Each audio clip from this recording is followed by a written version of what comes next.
All right. Good evening. My name is Ed Fuchs, and on behalf of the Carroll Chapter of Healthcare as a Human Right, and in collaboration with the Nurses Student Union here at Carroll Community College, we'd like to welcome you to this presentation this evening. We feel very honored to have the guests that we do. Dr. Burdick, who is going to present on healthcare for everyone, a physician's perspective. The format will be that Dr. Burdick will present for probably about 20 minutes, and then we're going to open it up for really dialogue, questions and answers among everybody that's here. I think we were either going to have written cards or we'll kind of improvise as we go. But what I'd like to do at this point is turn it over to Maria Angelis, who is the president of the Nurses Student Union here at Carroll Community College, and she'll introduce Dr. Burdick. Thank you. Good evening, everyone. I'm really glad to be here. So Dr. James Burdick is a semi-retired transplant surgeon from Johns Hopkins. In 1968, he obtained his medical degree from Harvard Medical School, followed by surgical training and a fellowship in transplantation medicine at the Massachusetts General Hospital. He then joined the faculty at Johns Hopkins Hospital, where he had a career performing vascular surgery and abdominal organ transplants. Beginning in 2003, Dr. Burdick served for 5 years as the director of the Division of Transplantation in the U.S. Health Resource Services Administration, an agency of the Department of Health and Human Services. More recently, Dr. Burdick has used his experience as a physician and healthcare administrator to help people understand how a national system can efficiently and effectively provide healthcare for all U.S. citizens. Using interviews from 30 leaders in healthcare, business, and politics, Dr. Burdick published a book in 2016 entitled Talking About Single-Payer Healthcare Equality for America. Please join me in welcoming Dr. James Burdick. Thanks, Ed. It's certainly a pleasure to be here. I thank the Healthcare is a Human Right, and Carroll Community College for putting this together. A month and a half or so, probably just a month ago, we were in a remarkable situation in the U.S. We had two competing healthcare proposals for fixing our healthcare system. 180 degrees opposed. On the one hand, there was the repeal and replace, and very opposite was the rush to recognize the possibility of a single-payer system, both of which, sort of a month or two before that, had been considered politically impossible. So this is a very striking sort of Alice in Disneyland kind of situation. We know where it went with repeal and replace for, I think, some years, if for good now. But the other thing is that the single-payer idea has all of a sudden gained traction in the media and in other ways. I'll talk about it a little bit more right at the end, but it really is, whether you call it National Health Plan or improved Medicare for all or single payer, it's really becoming an important thing to think about in terms of making the necessary improvements in our country's healthcare. So I'm going to talk about a particular aspect of it that's important to me, and that is where doctors fit in a little bit later. And I'll first go over a few things about the system as we have now,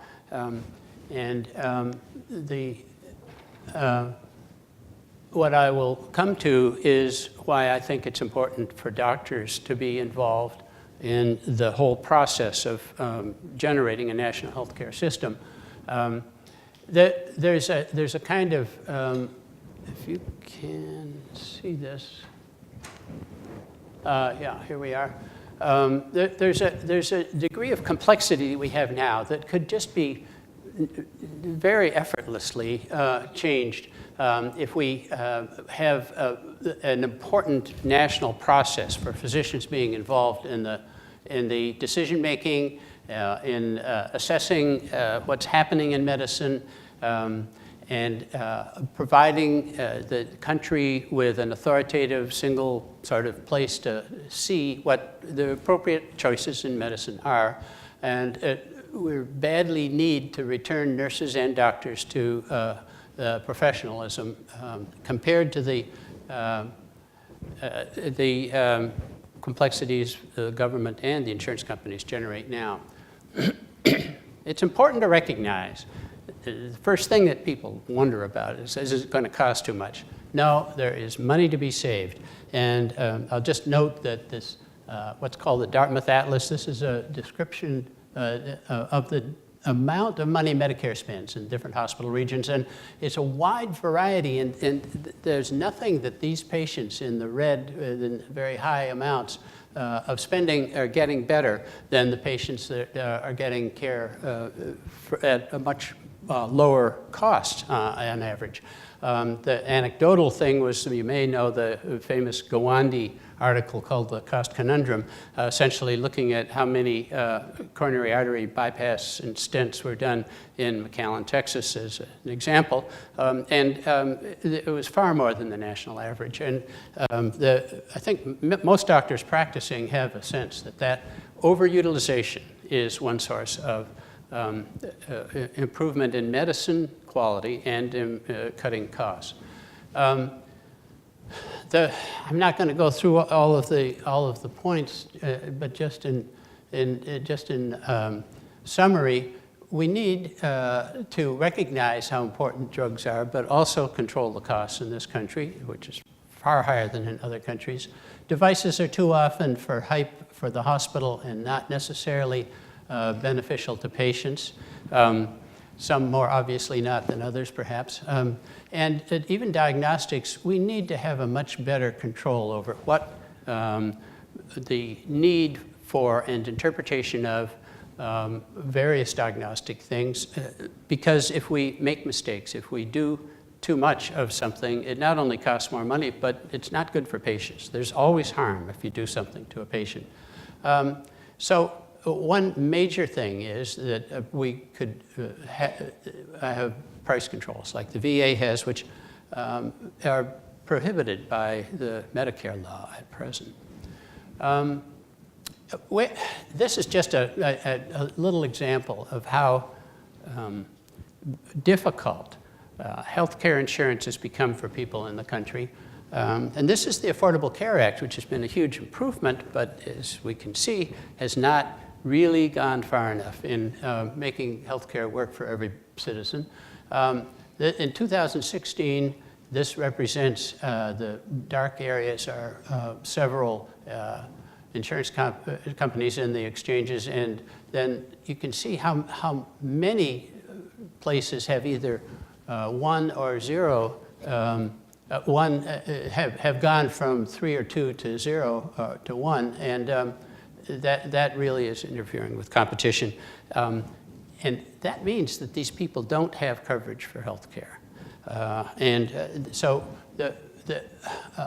not only would the coverage improve things, but we could also direct care, as on the previous slide, much more effectively and accurately. Another thing, it really gets to where the problem, and that is the money. There is a common sort of mistake made now by people working in hospitals or in insurance companies or whatever to try to deal with quality in terms of money. And that's what is value. So you'll hear about value a lot if you're involved in any kind of healthcare administrative process, certainly. But really, what they mean by value is quality divided by cost. And you'll hear sort of sugarcoating and peppermint icing on it and so forth, but that's what value means. And so that means if you have quality equals 5 units and the cost is only 1, and the value calculates out at 5.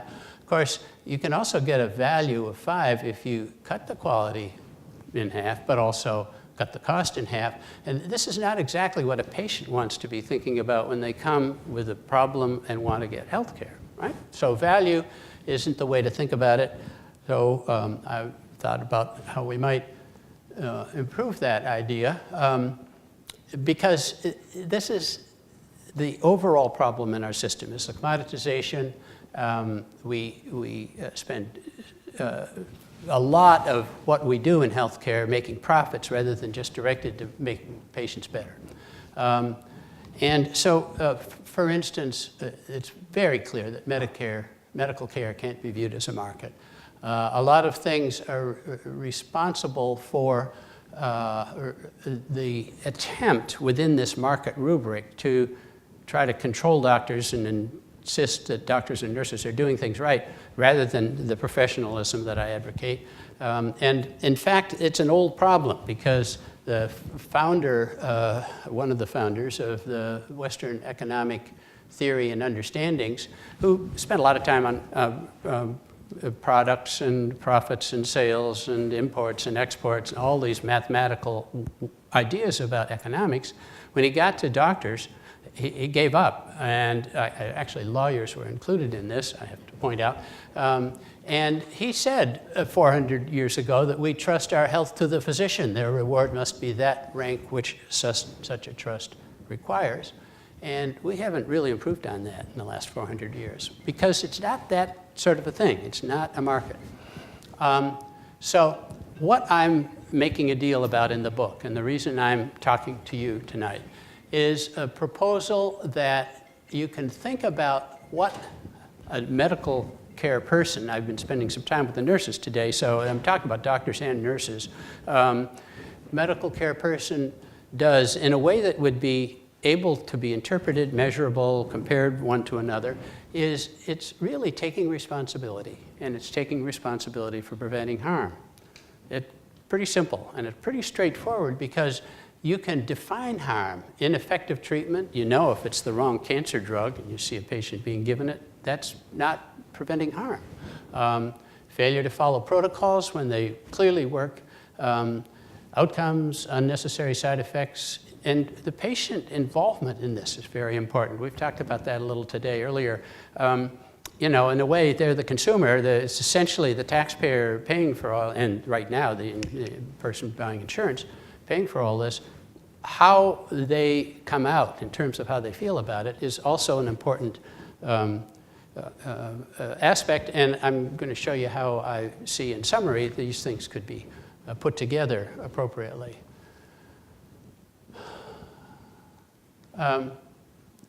And single payer really is, I got interested in having care for everybody and having doctors help to steer it, and it became obvious to me sort of secondarily that single payer was what we need in order to do that.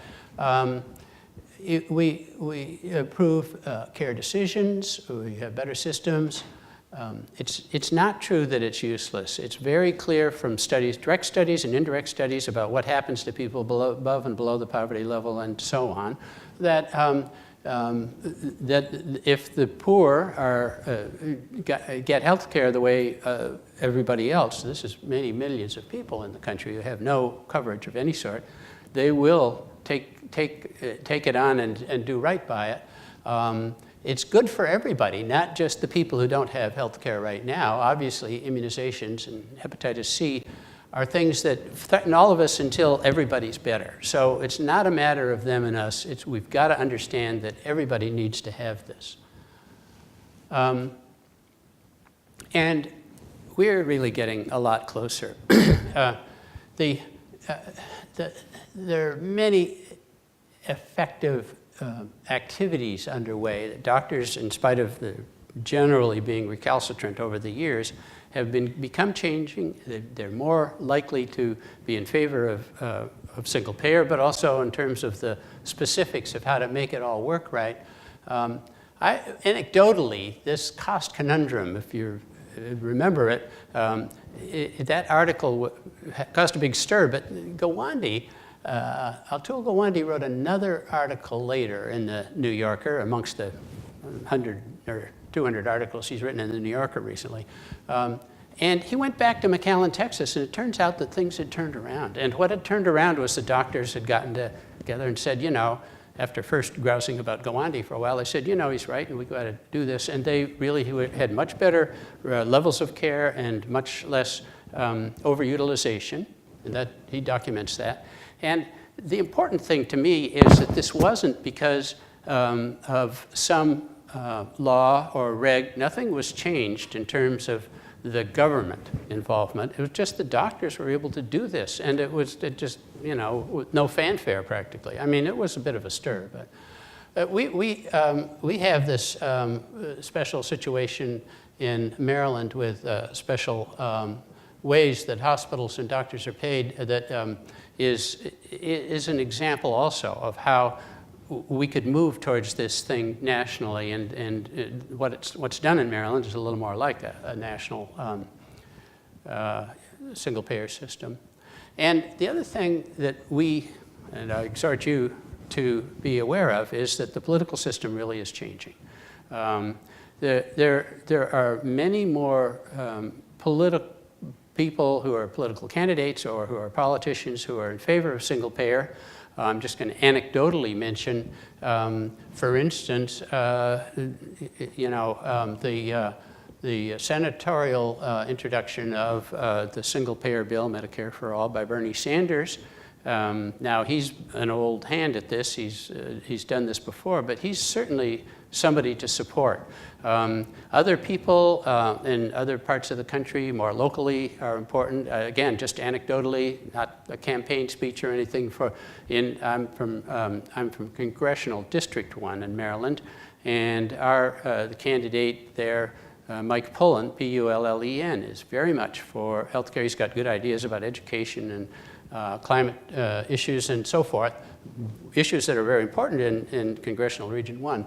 But it's an example of a candidate who's just saying, I'm, for single payer. And actually, a large group of people in the Senate signed on to Bernie Sanders' bill when he introduced it this time, unprecedented. And there is speculation in the media that are now suddenly talking about single payer, which they hadn't been up until recently, that any candidate for president in 2020 who is a Democrat will be stating they're for single payer. That's extraordinary. And it gives you hope that we can do it in the US. Now, I'm interested in one sort of double aspect of this, or two aspects of it, if you will, that I want to just mention for just a minute. So this is my single payer dream. This is how I see it. And the reason it's single payer is right here. There's money to be had. We're such a rich country, so there's money to be had. And the patient walks into the doctor and gets discussion about what tests, what treatments, they decide, and the doctor gets paid. That's single payer. Now, there's a lot more that we need, and there are two things I insist that we need, and even Senator Sanders, bless his heart, hasn't really made this explicit in the way I think should be in his senatorial bill, but we'll get to that. I mean, that's a detail. If that bill ever got passed, I'd be shouting hallelujah. But what we need that isn't in anything that's talked about by the politicians yet is a very good national data system, national electronic medical records. This can be secure, it can be easy for the patient and for the doctor and for the nurses and others in the maybe medical home taking care of the patient. And then we know what's going on. And furthermore, those data, that whole information process needs to be primarily viewed by professionals in the field making decisions about what care is appropriate, what the country needs to do differently, where there's care that isn't appropriate, what needs to be done to improve that care. So that's that private board. And this is all with the government imprimatur and a unit in the federal government that provides for the process. And then everybody talks to everybody. But right now, if you take this, before the doctor and patient get to this point, there's a huge amount of falderall. And only a fraction of the country get to that point because either you don't have insurance or your insurance doesn't happen to cover this particular thing and so forth. So now what I've done in this diagram is take all of the junk from here and put it down here in an efficient, organized, national way. It makes sense. It's simple. This whole process isn't such a big deal, and it's something we can do. The reason I have this conviction is partly my career in transplantation. We know every donor and every recipient in the country because we have a scientific registry. By law, we register everybody, and we look at every recipient at every hospital, how they do, and the UNOS OPTN professional board, doctors and nurses and others with an interest in transplantation, look at the system, decide on allocation, decide on what programs are doing well and what programs need to do better. And it's a very powerful, effective system that's been going for 30 or 40 years. And it makes so much sense because the government can't look at this stuff, and they can't look at it fast. So, you know, a new discovery in medicine, you know, would take 2 years to get through Congress, and it wouldn't be recognizable when it did. And you know, you need this professional input. So that's the diagram. It's actually a diagram in my book because it's sort of complicated to flash this up for all of you. But I just wanted to point out the simplicity of just having a national system for paying for the medical care and then dealing with the data in a responsible fashion. When I wrote, it's a little over a year ago that my book came out, and I had a conviction that what we really needed was to get started having single payer being talked about. That's honestly the reason that I wrote the book. And all of a sudden, it's quite nothing to do with my book, but all of a sudden, it's really a dream come true that there's so much positive attention being paid. I think it's important because we have a long way to go yet. We can do it, but I showed you a lot of optimism, but you know, we've got a long way to go. And so this is my last slide. I believe in talking about single payer, and so it's up to us to have some fun talking about single payer now.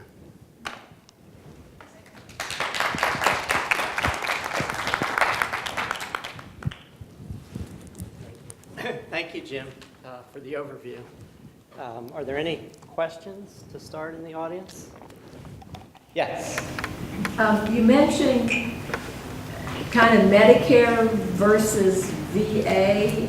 Can you tell us more about that? Sure.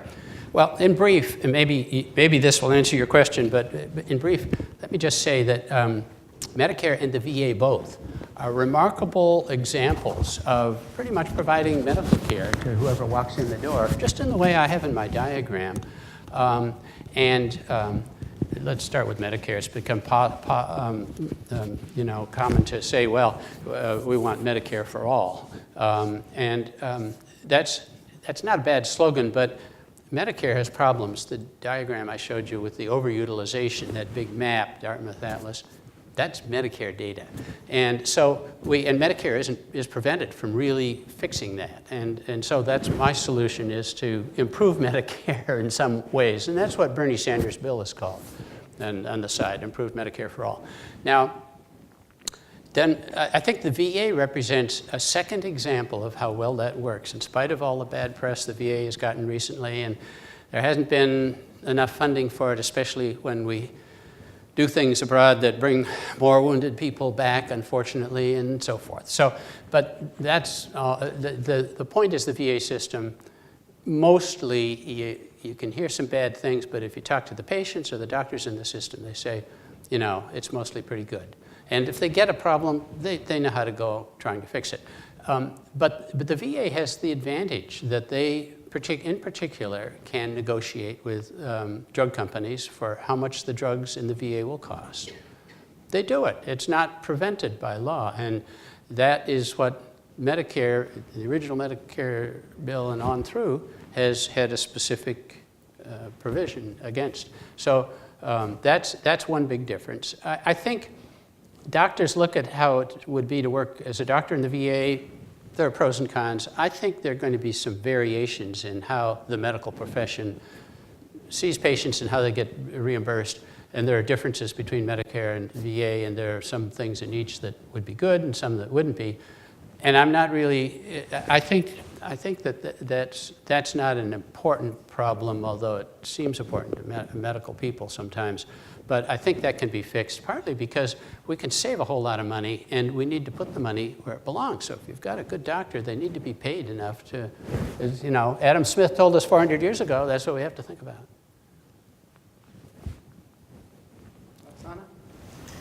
I'm wondering, is it possible for you to go back to that map, that very first map that you showed us? Yeah, you're going to talk about a particular region, maybe. And I may not have the answer. Is that it? Right, that one. And just because you mentioned the cost conundrum twice, and I'm not familiar with what the arguments are, can you tell us a little bit about what the arguments of the cost conundrum are and how that relates to the information on that map? The map is what are called hospital referral regions.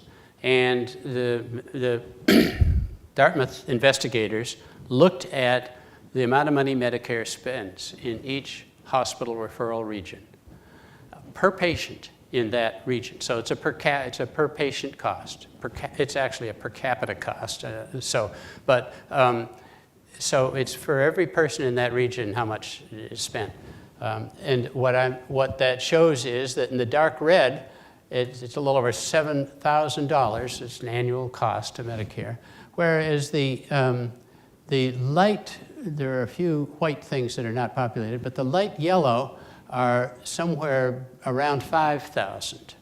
And they calculated we could save 30% on the cost of Medicare. And I'm not, in my calculations, I say, well, should be at least 15 to 20%, even conservatively. That's what that, because to pursue that, these patients aren't getting any sicker or getting any worse care than these patients who are costing a third more. And so it's not that there's a difference in disease incidence that's in general causing this. It's just plain the medical profession is doing what it does. It's not under any particular good oversight. The administrative things that Medicare does aren't successful because this is what we've got. The way the insurance companies try to control this is really just a matter of controlling costs by using narrow networks and other ways that just interfere really with good patient care. So this represents something called overuse or overutilization. That's bad because it's too expensive. But it's also bad because if you're doing a test or a treatment that is not likely or certainly won't benefit the patient, that involves some risk. It depends on how much risk, depends on exactly what we're talking about. But almost anything involves at least a possible risk of misdiagnosis or something else. Is that? So are you saying that we could save money, that a national healthcare system would save that money because it would eliminate the discrepancies between spending, yes. It would kind of bring together yes. more consistency and I guess regulations about how that spending is supposed to take place? Or? Yeah, there are two parts to it. One is let's say the federal legal process would have the effect that you're saying of improving things, and there's stuff in the Sanders bill about that. Probably the other bill is John Conyers, I think, has also got that.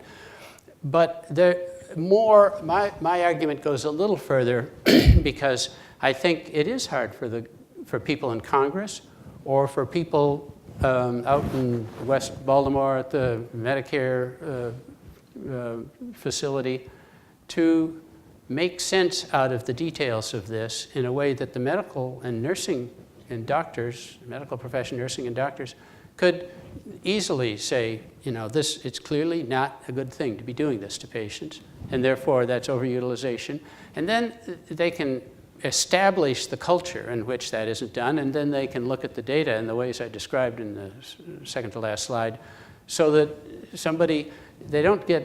isn't that their pay gets interfered with by Medicare, it's that they get called up before the board of doctors and nurses to say, you know, this is why they're doing this, and if they have a good argument, that's one thing, but if they don't, then it's clear that they're going to have to do something different. Yeah? in that map, it looks like Maryland's in the dark red. I was noticing that. But Some of it is. But I thought I understood you to say also that Maryland has a pretty good system with the, what is it, the HSCRC? Yeah. I don't have the answer to that. This is an older map. And also, if we... But HSCRC is just hospitals, right? Hospital Services Cost Review Commission. And is this all care? Yeah, that's a good point too. Most important, what you just said. HSCRC is now taking on the doctor's reimbursement, and I don't know. I don't know the status of it. I'm not following all of that too closely. But this is not what is controlled by the HSCRC. That's the answer. That controls hospital costs. I mean, at present, and certainly when these data were gathered. And is this what's the word I want? Adjusted or reflects, like there might be Risk-adjusted. Is it per salaries? Like maybe on the East Coast, salaries are higher than in the Midwest? Yeah, is it market rate based? This is the cost of Medicare per year per person in the hospital referral region, which already is a bit of an issue because patients may be going to different hospital referral regions and so forth. But that's what that is, and it doesn't make this calculation 7,000 to 11,000. It doesn't make that calculation based on any regional differences in cost of living or anything like that. It's just plain dollars that Medicare is sending out. Yeah. One of the things that I hear people question when you talk about single payer is if there's one payer who is negotiating not just the cost of drugs but also the rates that are paid to providers, won't that discourage the best and brightest from wanting to go into the profession? And you made a quick reference to that concern in one of your slides, but I wondered, being a physician, if you could comment on that. I mean, I guess that sounds very sort of cynical to me, but I don't know, maybe. No, it's a real question. Maybe it's realistic. It's a real question. Part of the answer to that question, although it may not apply to the U.S. for individual things about this country, we are different in certain ways. There is medical excellence and drug innovation and everything that you would want in Canada and Western Europe and Japan, other places that have a system much more like what I think we're going to move to, a single payer of some sort. And part of the answer is, as far as the best and the brightest, if you're talking about drug evolution, an awful lot of the hard science, the really important stuff that is the basis for a new drug, Hep C drug or whatever, is really NIH work. So if you really want to support that kind of innovative work, we need to put more money into NIH. I think there is still a concern that I understand as a surgeon that if somebody isn't paid well enough, they won't maybe get up in the middle of the night to do the case that maybe ought to be done in the middle of the night. I think that they need to be paid well enough so that they will, but they also, if they're in an environment where they're sort of frustrated and sour because there's so many rules and so many things to check and then so many arguments with the insurance company or with CMS, they're not set up to do things right from a culture point of view. And if the culture is they're getting paid pretty well and they're proud of doing what they're doing and they like going into work every day because it's made just right for them in all the ways we can, data are easily done both in terms of flow into the system and if they want to get it out, it's just right there, no problem. Those things will make a huge difference. And I think the issue of how much you're paid can be dealt with all those things. And actually, I don't include that information here because I don't think doctors fundamentally are going to be able to say, well, this is how much we're going to get paid across the country. But I think that those kinds of approaches are the ways that doctors can put themselves in a position to get appropriate remuneration. And it's a big topic that there are other things we could talk about, specialties versus general care, and various things. But that's, anyway, that's a start on it. Yeah. Yeah, I'd like to know more about the Maryland system. From what I understand, it's more your overall outcome that the hospitals end up getting paid. So unless you're there, is that how it works? Well, the waiver, I don't know too much about this, but just to start with it, the waiver that is run by the Hospital Services Cost Review Commission, the HSCRC, it was set up many years ago, actually in several different states, but the others sort of gradually dropped off. But Maryland is the single one that's still been going for, I don't know, 20 or 30 years. The waiver is that every hospital gets paid the same for each equivalent service. So the hospital, and that's not the way it is in Massachusetts, even with its healthcare reform and a lot of other places. So that's, now there's a lot of asterisks and subheadings and so forth in how that is made to work in a good way. And there's been some changes because Medicare has been changing the criteria for what a care episode would be, I think. And also now there's a very serious work going, if it hasn't happened yet, for doctors' reimbursement to follow the same pattern. And it wouldn't necessarily say that every doctor is going to get paid X number of dollars per hour, but it would put things in a more general way so that wasn't one of the issues for what everybody's doing. So that's a start, and maybe there are other people that know more about where HSCRC is now than I. Speak up, but okay. And then the other is just playing devil's advocate. Yeah. And one would be a single payer. What would be the incentive for the person to stay healthy? Where, with private insurance now, you get a $600 rate if you walk so much or whatever, you get a physical, this, that. And then the other would be with innovation, that if there's no profit, is every place still going to have an MRI, or is there only going to be one MRI in Baltimore City and one in the county because they don't want to do that? The last question is something that I think the medical profession needs to get involved with. Right now, the medical profession is just gung-ho, develop the hospital, put in an MRI, and all that.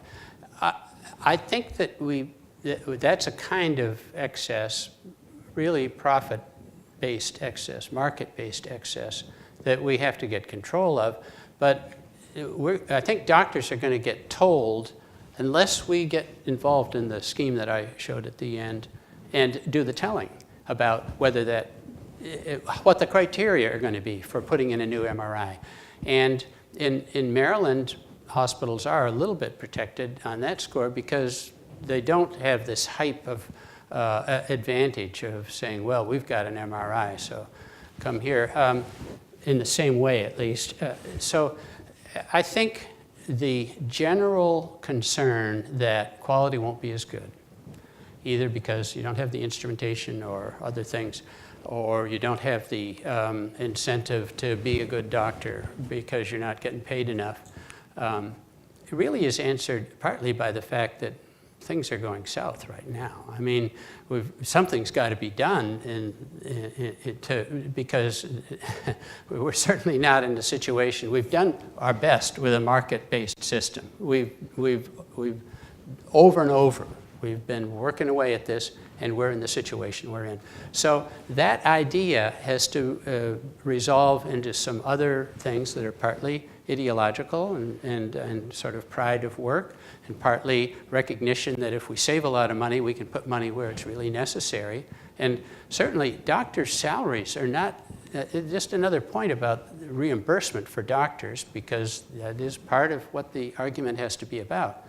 The healthcare costs are about 15%, it's said, and I think it's a little lower than that, but about 15% of healthcare costs are because of the amount that doctors are paid across the country. The other 85% is all the devices and the hospital arrangements and all the other things that are going on, which almost entirely are ruled by doctors. So that's the doctors who are going along with it or making the decisions and so forth. That 85% is what we're talking about. We don't need to worry about the 15% because that's up or down a little bit. It's not going to make so much of a difference. But if doctors are handling the 85% right, then we've got a lot of money to save. And as I said, is there going to be any incentive for the person themselves to stay healthy? Okay, there are a couple of pieces of information about that. Let me talk about poor people for a minute, and I think I quote this in my book, but you have people below the poverty level that the government has determined as the poverty level. If you look at that population and follow them, every 2 years, 40% rise above the poverty level. They struggle, and they are lucky a little bit. And an awful lot of them, after that 2 years, they're part of the 40% up, and of course there's 40% down at the same time. And that's because if they have a problem with the car, or if there's a local flood in the town, or heaven forbid, if they have a health care problem, they're back below the poverty level again. But they're doing their darndest to get back up. And so there's a lot of concern about somebody coming into the doctor every week and a half and asking for medicines and so forth. And if we have a single payer, why everybody just gets paid, not going to happen. Partly because we'll be watching it with the national data, and partly because that's a bigger concern than really exists. Nobody in their right mind wants to go to see a doctor.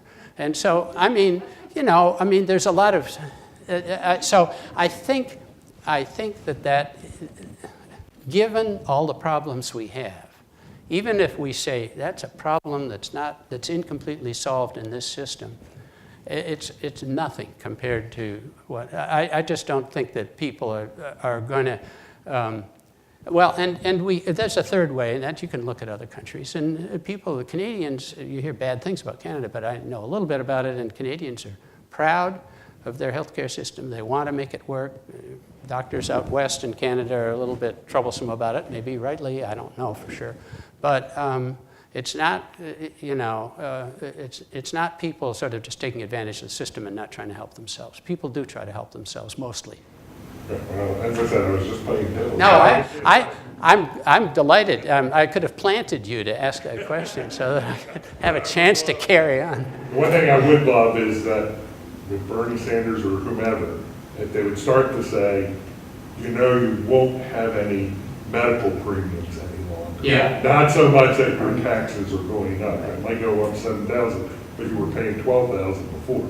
Well, I fault Sanders, and you'll see I interviewed him in my book, and I talked to his people in the office and stuff, but there's no reason they would listen to me. But I think Sanders doesn't need to say that it's going to cost the middle class more. From all the calculations I make, we can save so much money. So, yeah. If we could imagine for a minute that your model gets into a bill, your health security bureaus. Yes. Okay, and that sounds good to me. But I can just imagine being in a conversation with even people in my family who are going to say back to me, well, that's a death panel. Mm-hmm. We heard that before. But how would you help me argue for health security bureaus? The idea of a death panel is, of course, part of the misinformation that's thrown out there. And so the part of it is, well, what are you talking about? When has that ever happened in any setting? And insurance companies certainly, they're not recognized as a death panel, but they certainly contribute to a lot of ill health by the way they do things, and you have no idea what they're doing. The system I propose is transparent. Based on the organ transplantation system, there are regular meetings, and it's open. Everybody can come in, except for maybe a few things like censure of a practicing physician or something, if it ever got to that point. Very rare in the organ transplant area, and that's pretty high-tech, intense stuff. So I think that having this system in place will automatically be able to be watched by everybody, and in particular, the decisions that the doctors panel make about what's recommended are not, this is the treatment and no other treatment here, and this is the treatment and no other treatment here. A powerful improvement we could make it with any system, but this system would potentiate, would be a patient being able, and the patient's family, being able to meet with the doctors and nurses and discuss what's going to happen. Not in a market-based system, but just, we can do whatever we need to do, but what's going to happen. And there are a lot of people who, for instance, get an awful lot of extra cancer care or an awful lot of extra heart catheterization or whatever, that really would just like to be left alone, but the system isn't set up for it. Maybe the patient's family isn't really understand about it, and everybody makes money on it, so where's the problem? And that can be fixed. And then I can't imagine exactly how a death panel would work as a doctor, so I think those are the arguments I'd make. Jim? Yeah. Oh, sorry. We have one other question. Well, just there are those who would greatly oppose this system, mainly the insurance companies, some hospital associations, and even a lot of people say, well, and you could probably, the majority of, you're a minority, the majority of doctors will never go along with this because of what it will do to them. How do you answer those questions?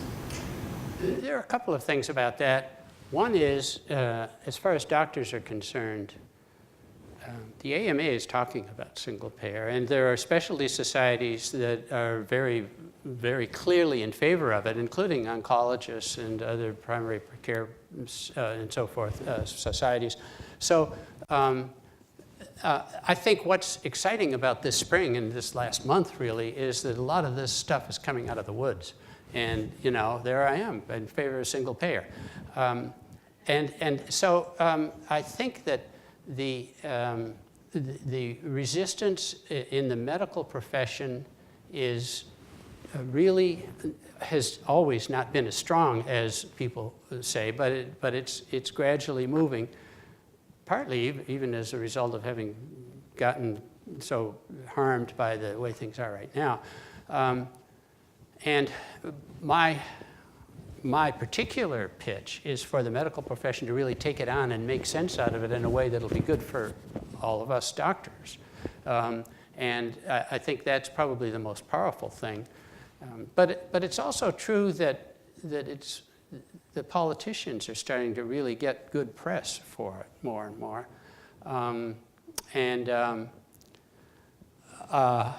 Then that means that it's going to happen. So again, we doctors need to get going on making things right for our patients, but also for us, no question. That's my pitch on that score. But those things are not going to go away, and they're going to continue to be. Yeah. Several things. One, I think we should. The way I'd like to see a healthcare system evaluated is by outcomes. Right. And because of the fact that so many people get left out because of money, they don't have it, either by their own personal or their insurance, guess what? They get poorer outcomes.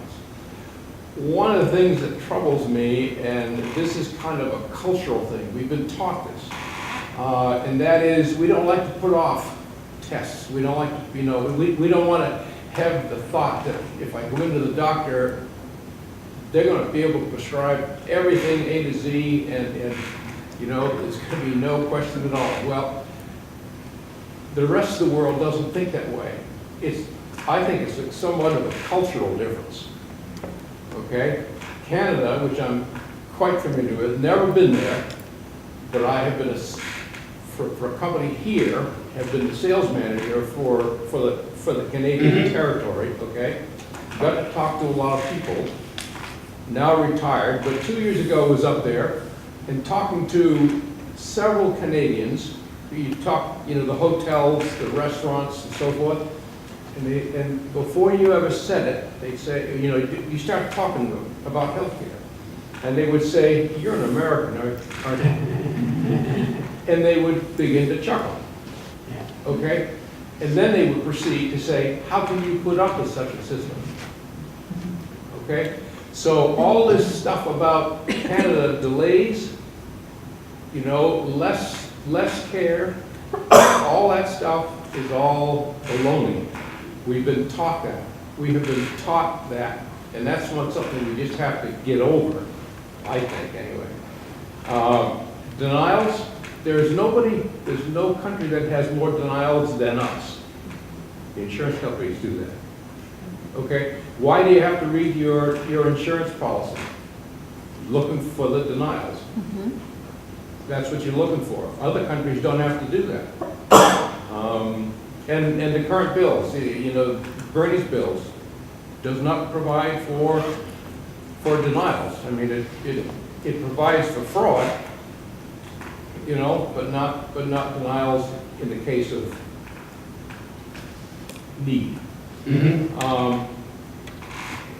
There's hospitals here outside of Maryland. The disparity of hospital prices is, I understand, staggering. Staggering. This would help to bring some of that up under control. The fact that insurance companies demand that every aspirin be accounted for every time they come in to take vital signs. You put somebody on a budget and let a hospital run as a business. I mean, they know what their costs are going to be. For 2017, they know, other than an extraordinary circumstance.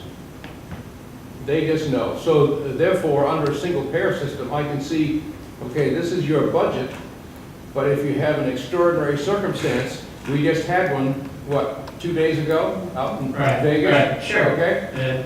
There's more money to cover that. Yes. Well, those are all good points, and I say amen to them all. Some of them I expound upon in my book. The interesting thing about waiting times that people in this country have not woken up to is the fact that you can calculate them in Canada and other countries, and actually Canada follows that. I know in Ontario they follow it pretty closely, and there have been some real outliers that have gone and tried to do their best to get it fixed. But you can't, if you calculate waiting times in this country and you take into account the 25 million with no insurance and another perhaps 25 million with enough problems with their insurance that they often don't get the care, then you're adding up a huge numbers of infinities, and your waiting time as a country is approaching infinity. And so the waiting time argument is just silly. But I agree with all the rest of the stuff. Yeah. Yeah, I was just going to say a couple things in terms of follow-up about physicians buying into the single-payer idea. And there was a recent report by CNN, and I don't think it was a scientific poll, but there was a poll of physicians. And for the first time, 51% of the physicians in that poll said that they wanted a single-payer system. So I think things are changing. The other thing I think that Jim talks about in his book goes to this idea of insurers and denials. And really what Jim is saying is we need to get to medical decision-making that is data-driven. Right. And so you put the power in the hands of physicians and nurses and other healthcare providers who have experience, who have knowledge, who can analyze the data. and say this is the appropriate way that we should deliver health care in the country rather than have insurers do it. And let me just add one important point, small but important. It can greatly improve the opportunity for the patient and doctor to make a decision together. In other words, often what the decree, if you will be is not this is the way to do it, but these are the options. There may be one or two on the outside, one way or the other, that just don't do this, and if you're doing it a lot, you get called before the board. But you give the reasonable range of options as what the patient and doctor can consider doing.